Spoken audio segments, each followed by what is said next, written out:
first third of the book is all just amazing parenting lessons. Terrifyingly sad, but wonderful book. It will break your heart, but it will also teach you so much. This is the parenting section. I always try to give people books. Maya Payne's Smart book on how to teach your kids to read. Great book, really like that one. Emily Oster's stuff, Crib Sheet, Expecting Better is really good. My wife read this one, Letters to the Sons of Society. Really enjoyed that one. A letter from a father to their boys. Fair Play is a great book. Not exactly a parenting book, but very important in a marriage or in a relationship. 5 Languages of Love is very good, of course. The Blank Slate, if you're wondering why your kids are the way that they are, Steven Pinker has some fascinating stuff there on human development and human cognition. The story Proust and the Squid, the story in science of the reading brain.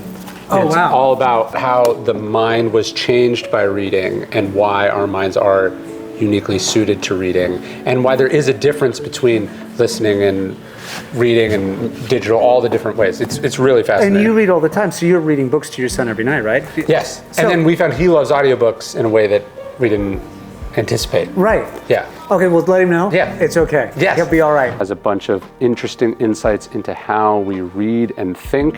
If you're trying to understand how your kids read and process language, this is my favorite unknown parenting book. So Kafka has this terrible relationship with his father, and he writes this letter, all the things he wishes he could have communicated to this sort of imperious, overbearing man. And then he sends it to his mom, and then his mom sends it back. Doesn't get to back. But it's very moving. It's a great lesson in what not to be. Kind of parent you would how do you not have your kids write that letter? That's the goal of parenting. It's really good. I like it a lot. Okay, thank you. Over here, terrifyingly sad but wonderful book, Death Be Not Proud by John Gunther. I think this is a book that every parent has to read. It will break your heart, but it will also teach you so much. It's about a 16-year-old kid who has terminal brain cancer, what his parents learned throughout the journey. Joan Didion writes 2 sort of heartbreaking parenting life books. The Year of Magical Thinking is about the loss of her husband, but then just a few months later, she loses her daughter, Quintana. That's Joan Didion's Blue Notes. Beautiful, amazing book. Toto-chan, The Little Girl at the Window, is a wonderful and very beautiful, inspiring book about a young Japanese woman's unusual sort of Montessori-esque education. I absolutely loved this book. So great. I give this one out a lot. Oh. Sometimes just the titles are good. Raising Kids Who Are Not Assholes. Even if you don't, you're oh yeah, that's what I'm trying to do. But raising an outdoor kid, I think, is what you want. Yeah. So this is about less screen time. It's not really about screen time at all. One of the things we took from it, because he has he has a huge YouTube empire and whatever. So I think it's one of the things we do is we watch YouTube videos about places, and then we go to those places.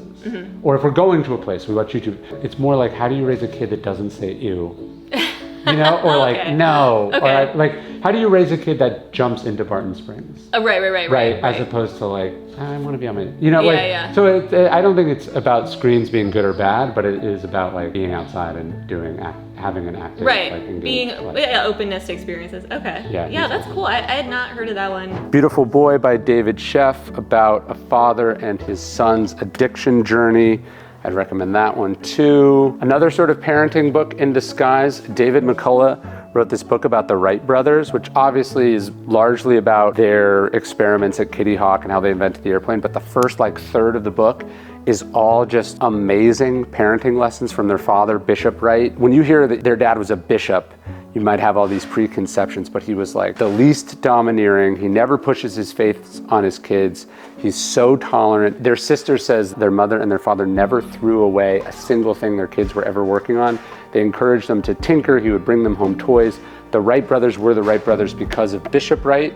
That's an amazing book. I absolutely loved that one. Speaking of unusual families, parenting books in disguise, this book by David McCullough also, Mornings on Horseback.